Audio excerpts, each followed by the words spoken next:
Hello friend, Radhe Radhe. कैसे हैं आप सब? आई होप आप सब अच्छे होंगे। तो आपका मेरे चैनल डिस्कवरी ऑफ धर्मा में स्वागत है फ्रेंड। तो आज हम जानेंगे गुरु जी के द्वारा कि प्रतिदिन शिवलिंग का जल अभिषेक करने से क्या होता है और इससे फायदे क्या होते हैं। तो चलिए सुनते हैं गुरु जी के द्वारा। तो वीडियो पूरा अवश्य देखें।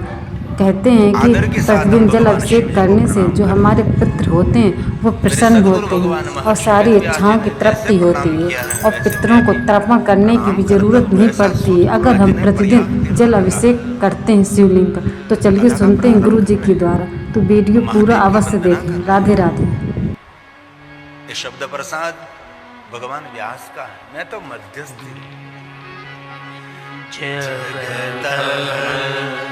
पीतरं शंभु, भगवान शिव जी को हम शंभु कहते हैं, जो स्वयंभू है। शून्य माता अवधूत पिता, जो स्वयंभू प्रकट हुए हैं। भगवान शिव जी के तो 1000 नाम हैं, अनंत नाम जिनके हैं, लेकिन भगवान व्यास जी ने बहुत सारे नामों को यहां श्लोक में नहीं, लेकिन एक नाम शंभु, स्वयंभू, विभु, प्रभु, ये शंभु, जगत पीतरम। इसलिए मैंने बहुत बार कहा है, जो महादेव का आराधन करते हैं उसके सभी पितृ तृप्त रहते हैं। कभी सोचा हम भगवान शिव जी को जलाभिषेक क्यों करते हैं? इसलिए भगवान महादेव को जलाभिषेक करते हैं, हमारे पितृ तृप्त रहे, हमारे जीवन में सभी प्रकार की तृप्ति रहे। और जो नित्य भगवान महादेव को जल अर्पण करते हैं उनके जीवन में कोई अतृप्ति नहीं रहती। भगवान शिव उनको तृप्त कर देते हैं। सभी जीवात्मा को तृप्त करने वाला ही शिव है। इसलिए पीतरम, पितृ तर्पण के लिए और सारी बहुत विधि विधान, सभी तीर्थों में जाकर, गया तीर्थ जाकर, प्रयाग में जाकर, संगम में जाकर आप पितृ तर्पण कर सकते हैं। लेकिन सबसे बड़ा पितृ तर्पण भगवान महादेव की वंदना है, भगवान शिव की पूजा है, भगवान महादेव का अर्चन है, भगवान शिव जी का नाम स्मरण, उसको याद करे, बस निरंतर उनका भजन करे, वही सबसे बड़ा पितृ तर्पण है। इसलिए भगवान महर्षि वेद व्यास जी ने पीतरम शब्द दिया। हमारे सबके पिता है भगवान शिव, भगवान महादेव। पीतरं शंभो जगतो मातरं शिवा, तत्पुत्रश्च गणाधीशं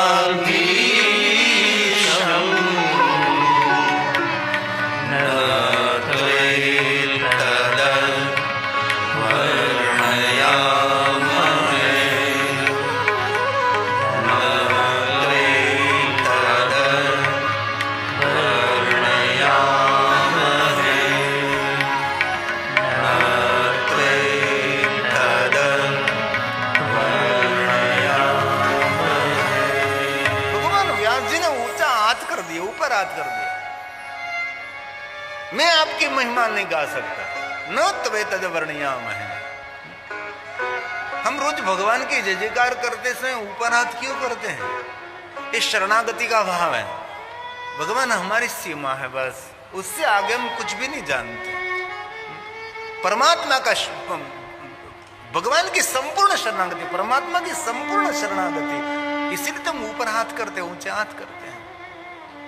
आज मैं थोड़ा सा ज्यादा हिंदी में प्रयोग करूंगा, क्योंकि कल लगभग 350 से ज्यादा फोन इतने आए, फोन गर्म हो गए, इतने लोग। जगह हम सभी जानते गुजराती हमारी मातृभाषा, लेकिन सबके लिए गुजराती सरल नहीं है। और मेरी हिंदी इतनी कठिन भी नहीं है, गुजराती के साथ मिलती जुलती रहती है।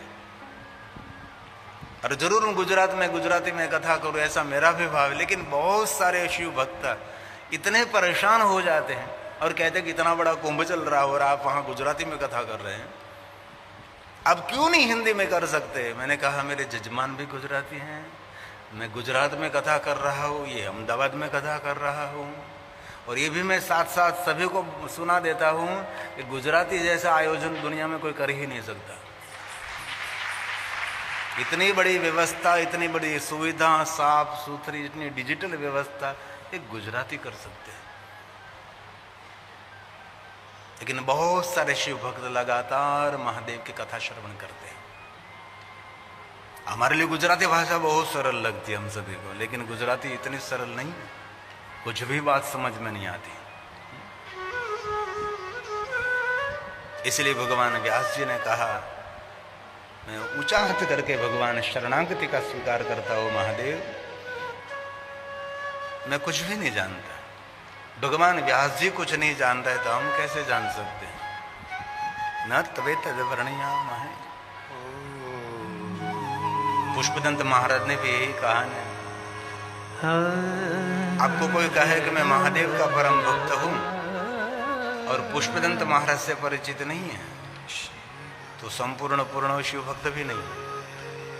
उसने भी यही कहा, आपकी महिमा मैं तो नहीं, ब्रह्मादिक देवता भी संपूर्ण नहीं जानते, तो मैं कैसे जान सकता हूं? ये शब्द प्रसाद पुष्पदंत महाराज का है। महीन पारंते परम विदुषो यदशदशि स्तुतिर ब्रह्मादीना मपि तदवसन्नास्त्वयि गिरा अथावाच सर्व स्वमति परिणामावधिगुण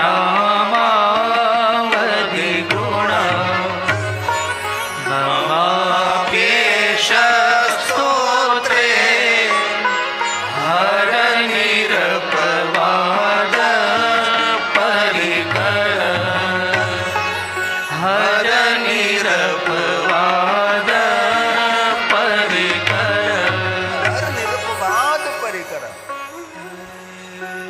पुष्पदंत जी का कहना है निरुपवाद है। कोई भी मनुष्य भगवान महादेव की स्तुति का गायन कर रहा है, भगवान शिव जी का स्मरण कर रहा है, वो निंदनीय नहीं, वो वंदनीय है। कोई भी जाति का, कोई भी ज्ञाति का, कोई भी वर्ण का, कोई भी देश का, कोई भी वेश का, कोई भी भाषा में, और कोई भी शब्दों के द्वारा जो शिव जी की महिमा गा रहा है वो वंदनीय है। इनमें नहीं कहा कि ये जाति का, ये ज्ञाति का, नहीं नहीं, कुछ भी नहीं। जो भगवान शिव जी की महिमा गा रहा है वो वंदनीय, निरुपवाद है। ये विवाद के योग्य नहीं। इसलिए महादेव के बारे में कोई विवाद करना ये हमारे लिए योग्य भी नहीं है, निरुपवाद है। क्यों निरुपवाद है? क्योंकि ब्रह्मादिक देवता, विश्व के ऋषि मुनि भगवान शिव जी की महिमा संपूर्ण गा तो नहीं सके, समझ भी नहीं सके और समझा भी नहीं सके। हम कैसे समझ सकते हैं? निरुपवाद है। बहुत लोगों ने ऐसा समझ लिया है कि भगवान शिव जी स्वयं भोले। गलत।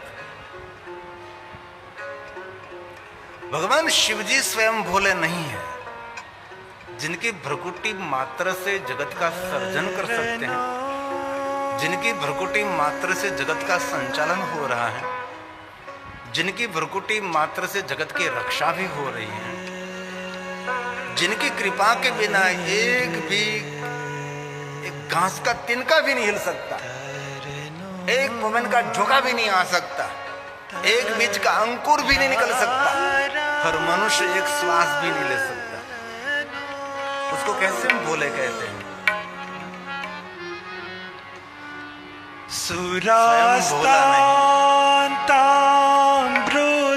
जो भले और भोले लोग हैं, न जानामि युगम जपम नेव पूजान तुम सर्वदा उसका ईश्वर है। मंत्रहीनम क्रियाहीनम भक्तिहीनम सुरेश्वर एमनो ईश्वर છે એ ભગવાન શિવ છે। મહાદેવ સુરાસ્તાંતામૃતિમ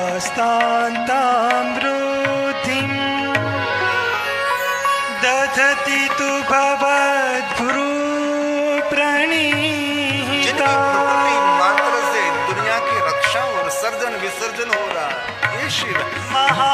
विश्व के देवताओं को जिन्हें वैभव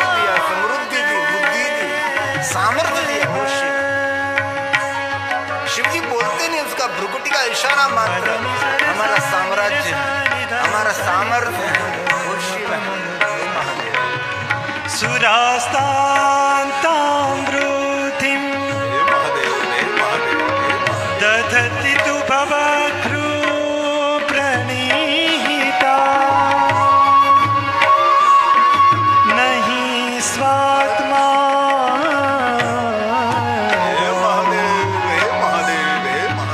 विषय मृगतृष्णा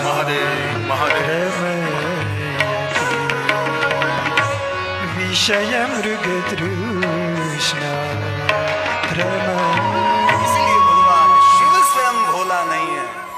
जो दुनिया में भले भोले लोग हैं उसका ईश्वर है, जिनको पूजा वंदन कुछ भी पता नहीं, जिनको मंत्रों का कोई ज्ञान नहीं, जिनके पास मुहूर्त नहीं है, उनका ईश्वर भगवान शिव है। अरे जिनके पास स्नान करने की भी बुद्धि नहीं, उनका ईश्वर भगवान शिव है। मेरे शिव महापुराण में तो कम कथा है, लेकिन तामिली ग्रंथों में तो ऐसी भगवान की कथा है। जो वन में रहने वाले वनवासी लोग जो पशुओं को मारकर अपना जीवन निर्वाह चलाते हैं, उनको भगवान महादेव मिल गए। ऐसे शिव है, जो कि ये तो ये पृथ्वी का चक्र है। जिनको पूजा पाठ अर्चन मंत्र विद्या कुछ भी पता नहीं, जिनको मुहूर्त की क्या खाए क्या पिए वो भी पता नहीं उनको, उनका ईश्वर भगवान शिव है। भोले लोगों का ईश्वर भगवान शिव, इसीलिए उसको हम भोलेनाथ कहते हैं। लेकिन हम लोगों ने समझ लिया वो स्वयं भोला है, नहीं कभी नहीं होता।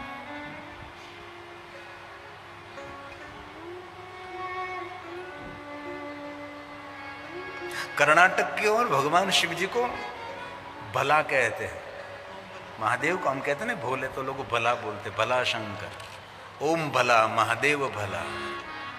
हम नाम के पीछे जयकार करते हैं ना, शंकर भगवान की जय, तो लोग बोलते हैं ओम भला महादेव भला।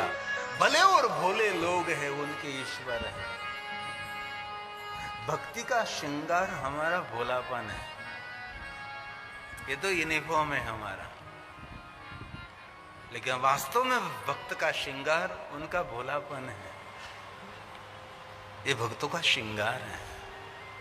दूसरों के साथ कभी वो बनावट नहीं करते, उसका जीवन वास्तविक रहता है। जो महादेव का भक्त है वो उनका जीवन पट रहित है, दंभ रहित है, दिखावा रहित है, वो शिव भक्त है। शिव भक्त किसको कहते हैं? जो महादेव जैसे जीवन जी रहा है, शंकर जैसा, महादेव जैसा। महादेव के चरित्र में आप देखो, कहीं शिव जी ने दूर दूर तक कहीं भी नहीं कभी कपट नहीं किया, कभी कोई दिखावा नहीं किया। वो शिव है, जीवन की वास्तविकता का दर्शन हो शिव है, और सबका स्वीकार और सबका सम्मान, सबका आदर, वो शिव का चरित्र है। महादेव का भक्त कैसा होना चाहिए? जिनके जीवन में भगवान महादेव जैसे कोई अंश, सभी तो नहीं लेकिन थोड़े थोड़े सद्गुण का दर्शन हो रहा है, समझ लेना चाहिए वो महादेव का भक्त है। हमारे सबके पिता भगवान शिव, हमारी सबकी माता भवानी है। इस शरीर के माता पिता तो बहुत सारे हमने बदल दिए। हम कभी पशु में गए होंगे, पक्षियों में गए होंगे, जलचर नभचर भूचर निरंतर यात्रा करते रहे। इस शरीर की तो माता पिता बदलते हैं, लेकिन जीवात्मा का माता पिता तो शिव और शक्ति है, शिव और पार्वती है, शिव और शिवानी है। हमारे सबके माता पिता, माता जब पार्वती देवी, हमारे माता पिता कौन है? पिता देव महेश, हमारे सबके माता पिता है, और उनकी हम कथा सुन रहे हैं। माता च पार्वती देवी, हमारी सबकी माँ है। और शिव महापुराण ग्रंथ में भी कहा है, जिन परिवार को अपनी कुल देवी का कोई पता नहीं, हमारे सबकी कुल देवी रहते, कुलों में पूजी जाती देवी, उसको कुल देवी कहते हैं। तो पार्वती को आपकी कुल देवी के रूप में स्वीकार सकते हैं। बहुत सारे समाज में उमैया उनकी कुल देवी रहती है। जिनकी कुल माता जी माता उमैया है, भगवान शिव के रसोई घर तक उसका रिश्ता रहता है। तो क्योंकि माता कुल देवी, हमारी कुल देवी माता उमैया है। जिनको पता नहीं मेरे कुल में किन माता का हम पूजन करते हैं, तो पार्वती को अपनी कुल माता के रूप में स्वीकार सकते हैं। हमारी सबकी माँ है, इसलिए माता च पार्वती देवी, माता च पार्वती देवी, पिता देवो महेश्वर।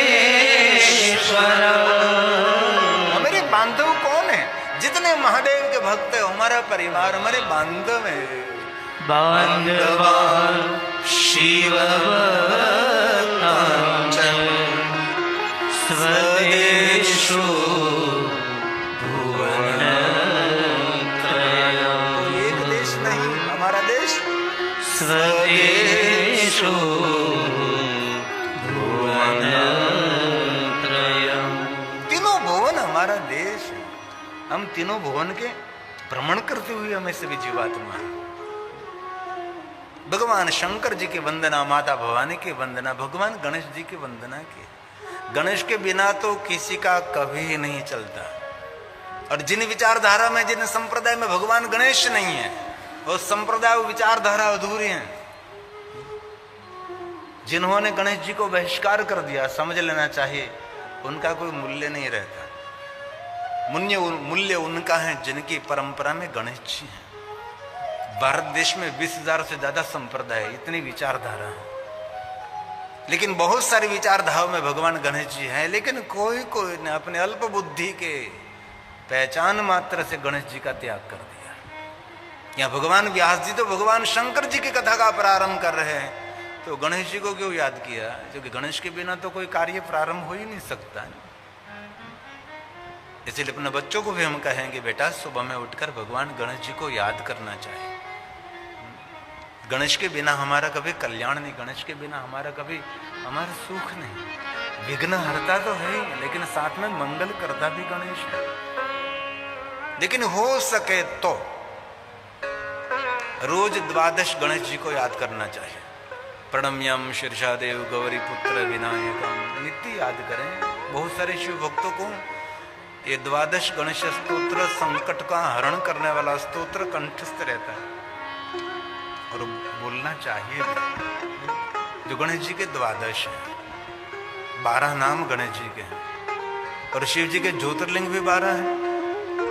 दोनों को सुबह में याद कर लीजिए। पहले 12 ज्योतिर्लिंग को याद करिए, बाद में द्वादश गणेश जी को याद कर लीजिए। जीवन में सर्व मंगल होगा, कभी कुछ अमंगल होने वाला ही नहीं। ऐसी सुंदर वंदना करके शिव कथा में प्रवेश किया है।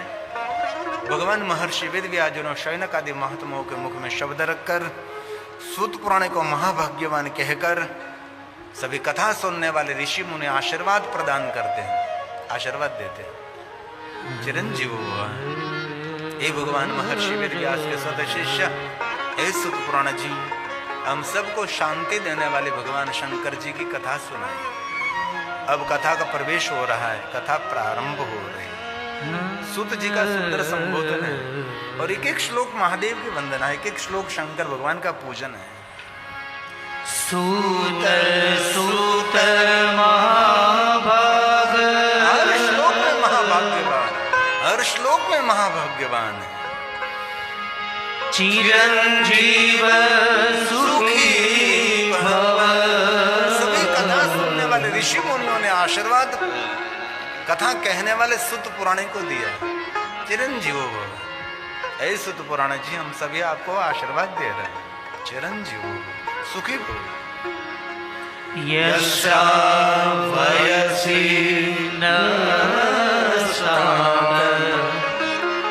शांकरो परमां कथां,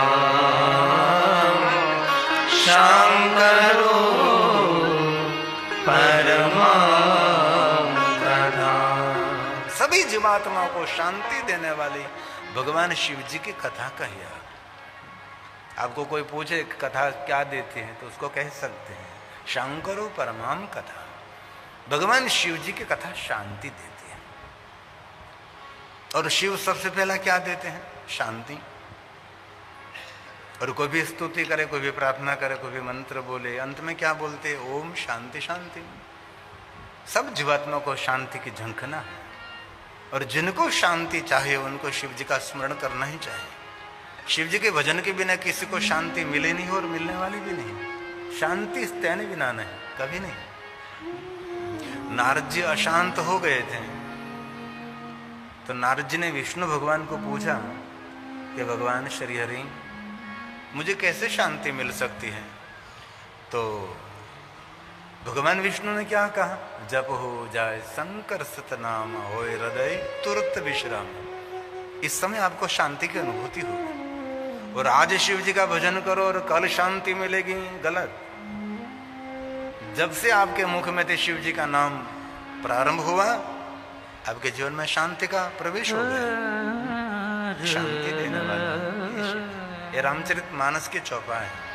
जप हो जाई शंकर सतनाम। भगवान शिव जी का कोई भजन करे, इसलिए हलता चलता बैठता उड़ता खाता पीता उड़ता झाड़ता घरमा वनमा शमशान में, कोई भी अवस्था में, पवित्र अवस्था में, अपवित्र अवस्था में, जिन अपवित्रता का वर्णन यहाँ से मैं कर ही नहीं सकता, ऐसी अपवित्र अवस्था में भी शिव जी का भजन कर सकते हैं। क्योंकि शिव जी की दुनिया में कुछ पवित्र नहीं, कुछ अपवित्र भी नहीं है। शिव की दुनिया सबसे अलग, सबसे निराली है, सबसे जुदी दुनिया ये शिव की दुनिया। कई लोग कहते हैं कि पवित्र हो तभी भगवान का नाम लेना चाहिए। अरे मृत्यु तो कभी भी आ सकती है, पवित्र अवस्था में भी आ सकती है, अपवित्र अवस्था में भी आ सकते हैं। और मृत्यु आगे और अपवित्र अवस्था देशु भगवान को याद नहीं करेंगे। इसलिए कोई भी अवस्था में आस्था के साथ भगवान को याद करें। निरंतर मेरे जीवा पर भगवान रहना चाहिए। जो एक बात याद रखिए, मैं शिव महापुराण कथा गा रहा हूं, इसलिए शिव जी के बारे में आपको बताता रहूंगा। ऐसा आप कभी नहीं सोचना कि मैं कोई अन्य देवताओं का विरोधी हूं। सभी देवता हमारे लिए प्रणम्य हैं, लेकिन मैं शिव महापुराण कथा गायक हूं, तो शिव जी के बारे में मैं पकड़ पकड़ कर आपको कहूंगा। क्योंकि मेरे 18 पुराणों में जिन देवता का पुराण है, इस देव की इसमें प्रधानता है। अब विष्णु पुराण सुनेंगे तो विष्णु पुराण में ऐसा होगा, विष्णु ही श्रेष्ठ है, तो शिव महापुराण है। इसलिए कोई ऐसी लघु ग्रंथि से पीड़ित न हो जाए कि मैं कोई अन्य कोई संप्रदायों का विरोधी हूँ, अवतार परंपरा का विरोधी हूँ, कोई विचारधारा का मैं विरोधी हूँ। नहीं, कुछ भी नहीं। हमारी शिव जी की दुनिया है, स्वीकार की दुनिया है। हम किसी का तिरस्कार नहीं करते। इसलिए मैं पकड़ पकड़ ठोस ठोस कर महादेव के बारे में आपको बताता रहूंगा, और आपके दिमाग में ऐसी कोई ग्रंथि न बने कि मैं शिव जी का कोई विरोध, अन्य देवताओं का विरोधी हूं। मैं ये शिव महापुराण कथा है, तो महादेव के बारे में आपको मैं बताता रहूंगा। और शिव ही शांति देने वाला है। महादेव की बिना कौन शांति दे सकता है? और ये भगवान श्री हरि ने गाया है, ये प्रमाण है तुलसी का। शांति चाहिए तो श्री हरि ने कहा, विष्णु जी ने कहा, नारद सुनो। जप हो जाए शंकर सतनाम, जप हो जाए शंकर सतनाम, हो यही हृदय तुरंत विश्राम। भगवान विष्णु को ऐसा कहना चाहिए, आज शिव जी का भजन करो, काल शांति मिलेगी, परसों शांति मिलेगी, 2 साल के बाद, 5 साल के बाद, 10 साल के बाद शांति मिलेगी। नहीं, क्या कर, तुरंत इसी समय। जो बार बार मैं आपको कहता रहता हूं, मैं मध्यस्थी हूं, सिर्फ एक शिक्षक और टीचर का काम कर रहा हूं। ये तुलसी ने गाया, तुरंत अभी लिया शिव जी का नाम, अभी शांति ने प्रवेश कर लिया। क्या कहा? हो यही हृदय तुरंत विश्राम। और एक बार बोलिए,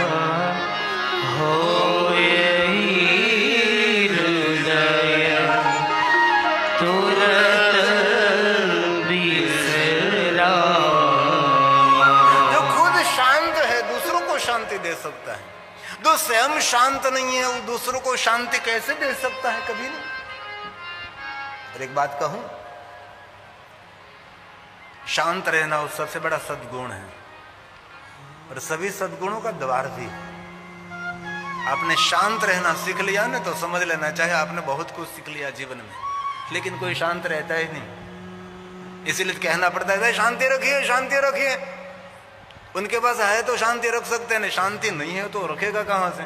आपके पास 50 रुपया है तो आप जेब में रख सकते हैं, आपके 100 रुपया तो आप जेब में रख सकते हैं, लेकिन आपके पास 1 रुपया भी नहीं है तो आप कैसे रख सकोगे? हैं? जिनके पास है ही नहीं शांति, तो शांति कैसे रख सकता है? इसलिए कथा में से हम लोगों को सीखना है, हम शांत रहेंगे। कोई भी स्थिति में, कोई भी अति दुखद स्थिति हो तभी हम शांत रहना सीख जाइए। आपको पता है मिलिट्री वाले, मिलिट्री में सब बहुत आक्रोश से भरे रहते, लेकिन उसको पहले क्या सिखाया जाता है पता है? शांत रहना सिखाया जाता है। उसको तो युद्ध करना है, उसको तो बंदूक दारूगोला फोड़ना है, तोप फोड़नी है, कि दूसरों को मारना है, तभी उसको क्या सिखाया जाता है? शांत रहना सिखाया जाता है। जिनको बंदूक चलानी है, जिनको दूसरों को मार देना है, लड़ाई करनी है, युद्ध करना है, उनको भी सिखाया जाता है कि आप शांत रहना सीख जाइए, क्योंकि शांत रहने से युद्ध जीत सकते हैं। आप जो अशांत हो जाओगे तो आपका युद्ध आपके हाथ में नहीं होगा। इसलिए आज हम दूसरे दिन एक महामंत्र की तरह एक संकल्प करेंगे, हम कोई भी स्थिति में शांत रहेंगे। और एक बात कहूं, शांत रहना वो शिव जी का सद्गुण है। महादेव जी निरंतर शांत रहे, इसलिए शिव जी के लिए हम बोलते हैं ना, शांताकारम शिखर शयन। शिखर शयन, शिखर मतलब कोई पहाड़ का शिखर नहीं। शिव जी सभी बातों में शिखरस्थ हैं। शांत रहने में शिखरस्थ हैं, तपस्या में शिखरस्थ हैं, ध्यान में शिखरस्थ हैं, ज्ञान में शिखरस्थ हैं। उदारता में शिव जैसा उदार कौन हो सकता है? उदारता में शिव शिखरस्थ। शिखर से ले सर्वोपरि, शिखर सर कर लिया, उससे ऊपर कोई जा ही नहीं सकता। एवरेस्ट जिन्होंने सर कर लिया, एवरेस्ट शिखर जिन्होंने सर कर लिया, वहां से ऊपर कौन जा सकता है? फिर उससे ऊंचा पर्वत कहां मिलेगा? शिव जी सभी बातों में शिखरस्थ है। शांत रहने में शिव जी शिखरस्थ है, दान देने में शिव शिखरस्थ है, वैराग्य में शिव शिखरस्थ है, पारिवारिक संबंधों में शिव शिखरस्थ है, दूसरों का मंगल और कल्याण करने में शिव शिखरस्थ है। कोई भी बात पकड़ लीजिए, जहां तक आपकी बुद्धिमती, आपकी विचारधारा पहुंचे वहां तक जाओ, सीमा से पार जाओ। शिव जी सभी बातों में शिखरस्थ है, इसीलिए शिव जी को कहा नहीं शिखर शयन, शिखरस्थ है। कई लोग ऐसा मानते हैं कि भगवान शिव जी को पहाड़ पर बस सोए रहते हैं। कहीं शिव जी का वर्णन नहीं, भगवान शिव जी सो रहे हैं। शांत रहने वाला देव है। और ये लोग भोग के श्लोक है ना, सभी बोलते हैं, सबको कंठस्थ है।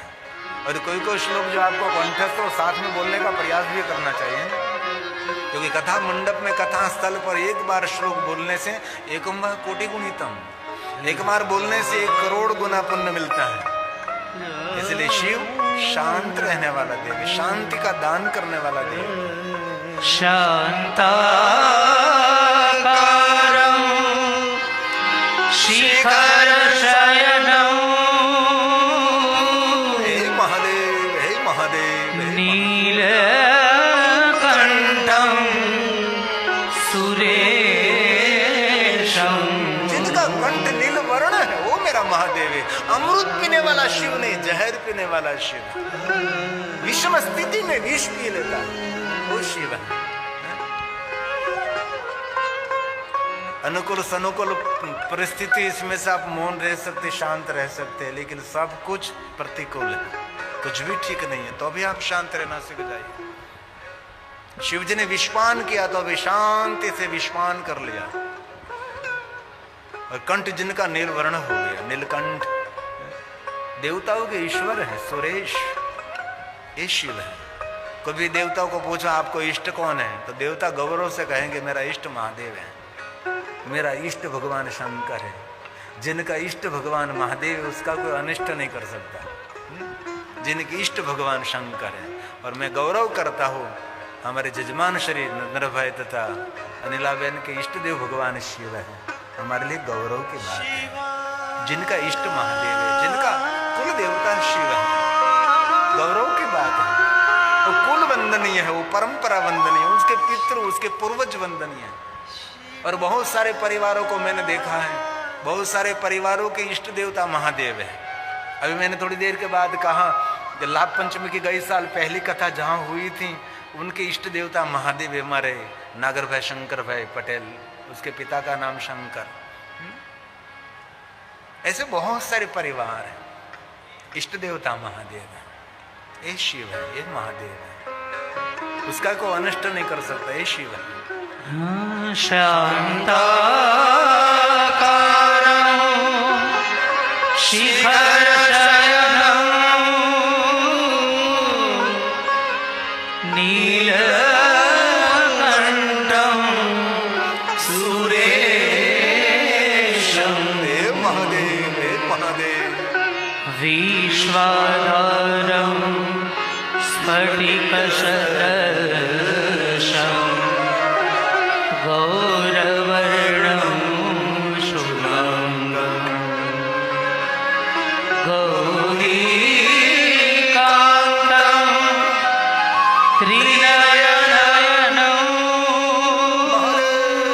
महादेव, महादेव। योगविद्यानगम्यं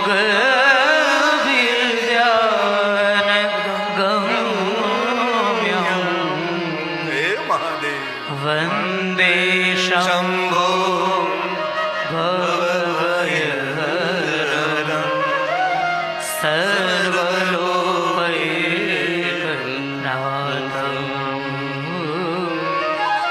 सर्वलोकैकनाथं। एक लोक नहीं, सर्व लोकों का ईश्वर भगवान शिव है। एक लोक नहीं, सर्व लोक का ईश्वर, विश्व के सर्व देवताओं का ईश्वर महादेव है। सभी ऋषि मुनियों की इष्ट देवता भगवान शिव है। अरे कभी राम मिले तो राम को पूछ लीजिए, राम आपके इष्ट देव कौन है? राम जी गौरव से कहेंगे मेरा इष्ट देव महादेव है। अरे कभी द्वारकाधीश आपको मिल जाए तो द्वारकाधीश को पूछ लीजिए। अरे द्वारकाधीश ना मिले तो कभी रुक्मणी मिल जाए तो उसको पूछ लिए, रुक्मणी किसकी आपने सेवा की थी? रुक्मणी कहेगी मैं महादेव की सेवा की थी। अरे राधा रानी वो भी भगवान शिव के भक्त। अरे कोई किसी को कहां से उठाओ ऋषि मुनियों को, सब महादेव के भक्त हैं। राधे राधे फ्रेंड, हर हर महादेव। तो आपने जाना कि गुरुजी ने बताया है कि अगर हम शिवलिंग का प्रतिदिन जल अभिषेक करते हैं तो उससे हमें कहीं भी जाने की ज़रूरत नहीं पड़ती।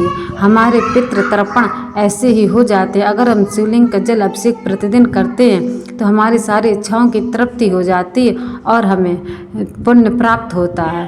तो फ्रेंड, अगर आपको ये वीडियो पसंद आए तो प्लीज़ चैनल को सब्सक्राइब और वीडियो को लाइक